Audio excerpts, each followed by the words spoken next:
Hi guys, so good morning and welcome back to my magical world. It's me, Frostbite Goddess, your favorite celebrity here in the Philippines. It's 10:05 in the morning and today is February 2nd of the year 2025.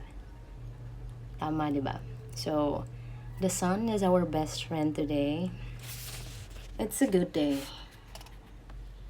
We hope so.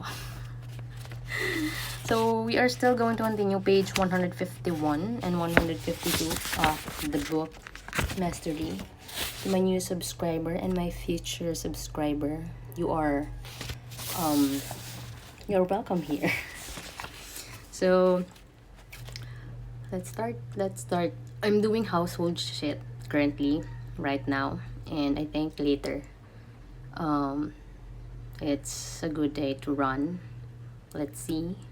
Let us see if there's no disruptions, distractions, as in DISTRAC and DESTRUC.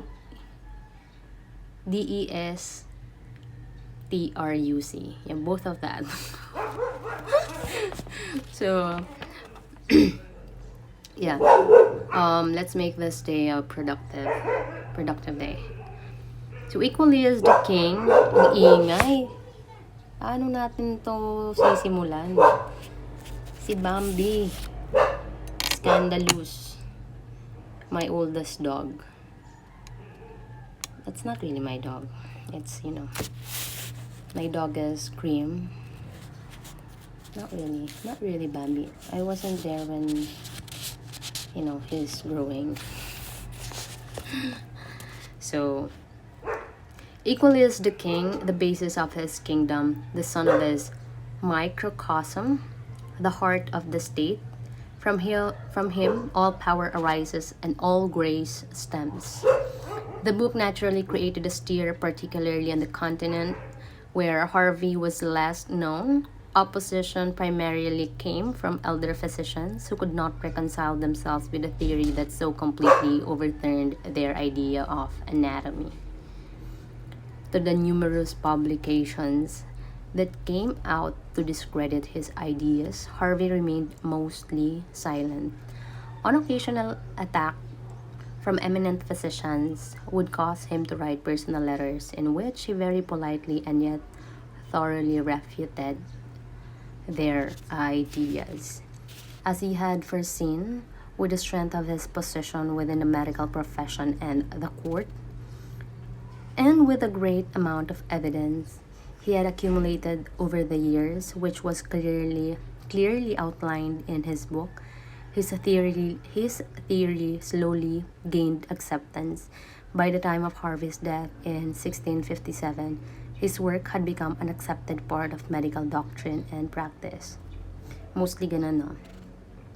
When you're already gone, they already see your value. No, because he did actually. He's a good physician, diba? So eventually, the people will dig deep on their research, and eventually, if it's valuable, which is, in fact, yes, um, you'll then know that some of his not fans, some of his co-physicians or other researchers will definitely see that, or it will be evident to them that it is indeed valuable. So, nawala tayo. Nasaan na tayo? So, as his friend Thomas Hobbes or Hobbes, hindi ko alam pronunciation eh. Kakaiba yung spelling niya, would write, Harvey was the only man I know who, conquering envy, hath established a new doctrine in his lifetime. So mostly, criticism are rooted with envy. Mostly, it's like that. There are, anong tawag dun sa critic? There are, yung criticism na good, kalimutan ko yung term. Forgot the term, basta yon. So, it's okay. It's an okay. Ano bang criticism yung tawag doon? Basta may term bago yun. Hindi ko maalala. Nakaka-atar. Basta yon guys. Pag alam nyo, i-comment nyo na lang. The common historical accounts of Semmelweis and Harvey reveal our tendency to ignore the critical role of social intelligence in all fields, including the sciences. For instance, most versions of the Semmelweis story emphasize the tragic short-sightedness of men like Klein, who pushed the noble-minded young Hungarian over the edge. With Harvey, they emphasize his theoretical brilliance as the singular cause of his success. But in both cases, social intelligence played a key role. Semmelweis completely ignored its necessity. Such considerations annoyed him. All that mattered was that truth, but in his zeal, he unnecessarily alienated Klein, who had faced other disagreements with students before, but never to such a degree. Through constant arguing, Semmelweis had pushed Klein to the point of having to fire him, and thus lost an important position within the university from which he could spread his ideas. Consumed with his battle with Klein, he failed to express his theory in a clear and reasonable form, displaying a monumental disregard for the importance of persuading others. If he had merely devoted his time to making his case in writing, he would have saved far more lives in the long run. So sometimes, if you think you're doing something really small, for example, my channel, you don't really know whose lives are you changing. Okay, so I've read a particular quotes, or it's not a quote, it's like a paragraph. I wanted to read it to you later. Okay, sige. I will write it down for you guys. So, I hope you finish my videos. Ngayon lang ako magre-request tapusin nyo to. Ngayon, kailangan nyo tapusin to guys. Kasi, kailangan nyo yun marinig. Okay? So, Harvey's success, on the other hand, was greatly due to his social agility. He understood that even a scientist must play the core share. He involved others in his work, making them emotionally attached to his theory. He published his results in a thoughtful, well-reasoned, and easy-to-read books. And then he quietly allowed his book to speak for itself, knowing that by asserting himself after its publication, he would merely call attention to the person and not the work.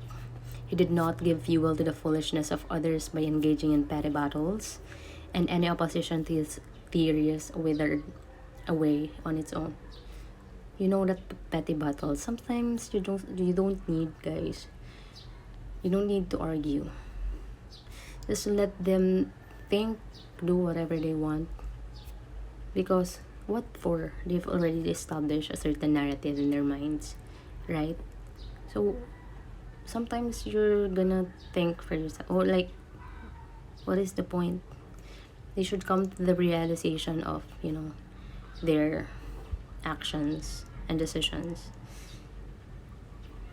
and let their action speaks for itself. Diba? Kasi sometimes people are like that. They're creating certain notions or narrative with themselves without really knowing which is which. Diba? So, we're on to number 2. Yan, continue na tayo, guys. Craft the appropriate persona. Another subtopic na to. So, from early on in life, Teresita Fernandez had a feeling that she was watching the world around her from a distance like a voyeur. As a young girl growing up in Miami, Florida, she would observe the adults around her, eavesdropping on their conversation, trying to decode the secrets of their strange world. I wanna go to Miami also. For like 6 months, I wanna stay there. I should be there. Like, I think I look good in there. In time, right time. Take me away. So as she got older, she applied her observational skills to her classmates. In high school, people were expected to fit into one of the various cliques. Wait lang. She could see clearly the rules and conventions that went into being a part of these groups and the kinds of behavior that were considered correct. She felt alienated from all these different cliques. And so she she remained on the outside. She had a similar experience in relation to Miami itself. Although she had an affinity with the Cuban culture, that was part of her own background as a first generation Cuban American. She could not identify with the happy beach lifestyle that prevailed there. I wonder what Cuba looks like. I need travel. I've been submerged into complete work and other stuff. I don't like it. So there was something more somber and edgier to her spirit. All this accentuated her sense of being an outsider, a floater that did not fit in anywhere. There were other floaters in school, and they tended to drift into theater or the art scene, places where it was safer to be unconventional. Teresita had always liked making things with her hands, and so she began to take art classes. But the art she produced in high school did not seem to connect to the grittier side of her character. It came too easily. Her work was too glib and superficial. Something was lacking. So, bukas naman natin ituloy-tuloy ang ating pagpapatuloy. Wait lang guys. Ayan, so you let us all savor this day kasi kind of like the weather. I still like it sometimes when it rains, but the weather now is so bright. So I hope you'll enjoy the rest of the day. And yeah, I will see you again tomorrow. Definitely. Thank you guys for listening, and thank you for helping me make this world a better place for all of us and for the future. Okay? Take a chill pill. Sit down, simmer your thoughts, and take care of yourself. So ito pala yung yung phrase or paragraph. Listen up, I'm gonna read it to you guys. Okay. So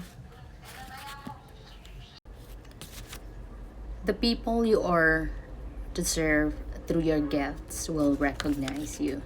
They will identify the frequency you are able to hold because it will ignite something within them that they need to reclaim.